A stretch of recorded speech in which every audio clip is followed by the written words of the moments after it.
got our executive team out here. Executive Assistant Chief Finner just went to another issue. At 10:16 this morning, we received a call of a suspicious vehicle with a foul chemical odor coming out of that vehicle. The call came in at the 200 block of Van Molen, right by Fulton Street. Both HPD and AFD actually responded. The call came at 10:16. HFD got here before our officers and started speaking to some civilian witnesses on the scene. At 10:26 a.m., approximately 10 minutes after the call came in, HPD 2-officer unit arrived on scene in a marked patrol car. As the officers arrived on scene and came to a stop near the suspect vehicle, one of the 3 male occupants inside the suspect vehicle immediately fired shots at our police officers. The shots struck the front of our patrol vehicle. At least 2 shots were struck the inside of our patrol vehicles. Our officers immediately got out of the patrol vehicle and took cover behind the vehicle, put out shots fired, called for backup. At about 10:56 a.m., 2 other occupants inside that vehicle, which is a pickup truck located in the 200 block of Van Molen, came out and surrendered after officers ordered them out.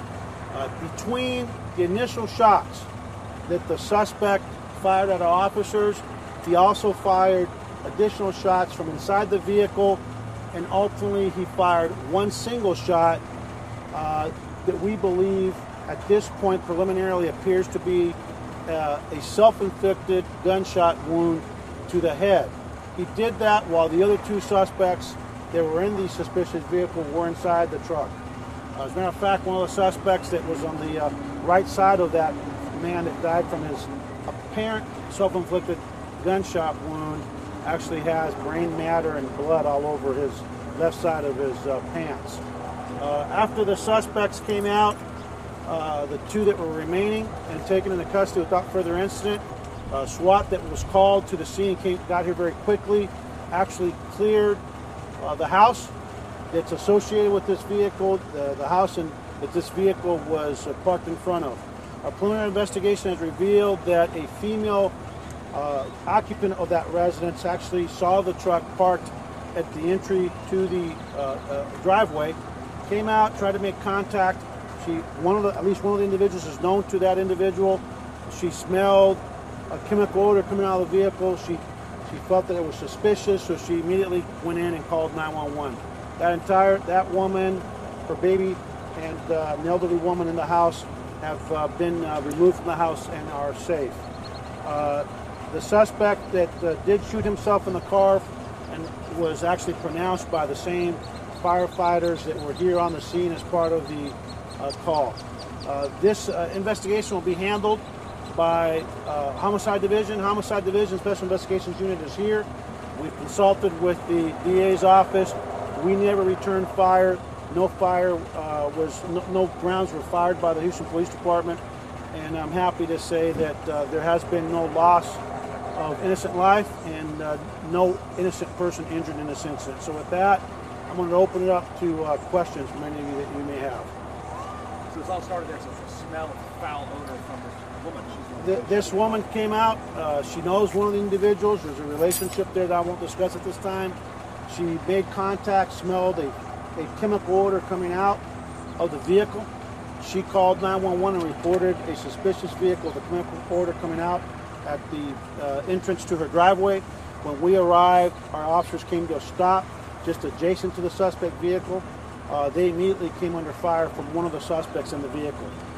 That suspect that had the apparent self-inflicted gunshot wound was located by SWAT in the vehicle with the pistol still in his hand, and again preliminarily appears to be deceased from a single gunshot wound that was self-inflicted. Any indication of drugs in that car, something that would create that odor? I can just tell you that it would be speculation, but based on my experience and training, if she was smelling a chemical type odor coming out, there's a good chance that there may have been some drugs being ingested in that vehicle, but that's speculation at this time. It's just preliminary on my part. Chief, how many people fired at your vehicle? One suspect fired at least 2 rounds at our officers. He then fired additional rounds from inside the vehicle. We're trying to determine what direction. He's got a couple of windows shot out, and ultimately he fired 1 round that was a self-inflicted gunshot wound to the head. It appears to be self-inflicted. Did he hit any of the surrounding homes, right? I mean, We haven't looked. We're still processing the scene, but nobody's injured other than the deceased gunman at this time. Did this woman have reason to fear the person that she knew? I mean, you wouldn't get into a relationship at all. Well, I mean, she was worried about what am I smelling in this car? She smelled the chemical and she called us. Again, we responded right away. We got in. We arrived, Houston PD, in a matter of 10 minutes to this suspicious vehicle call. When we arrived, thank God, fire didn't come under fire. It's kind of like they're very fortunate. They're firefighters. Everybody loves a fireman, right? But the second a police car arrived and stopped right adjacent to the suspect vehicle, in the opposite side of the firefighters, they saw that everything appeared to be okay, so they pulled up, probably a bit more relaxed than they normally would be for a call this side. But because nothing had happened, and the firefighters gave them a thumbs up, everything was okay. As they came to a stop adjacent to the suspect vehicle, the driver, the suspect in the driver's seat, immediately opened fire. Chief, With a semi-automatic, what appears to be a semi-automatic pistol. we've heard chatter on social media, so I don't know how good, but there's been shots fired at this house before. Have you responded to any calls? We don't know that yet. That'll be part of our investigation. The history on the house will be part of the investigation by the Homicide Division in SIU. So I don't know at this time. What can you tell us about the man who shot himself? Nothing. I can just tell you that the 3 individuals inside the deceased and the 2 other male individuals inside the vehicle were all Hispanic, appear to be Hispanic male, but we have not positively identified them yet. The female, the younger female adult and the elderly female adult and the baby also appear to be Hispanic, but that hasn't been confirmed yet.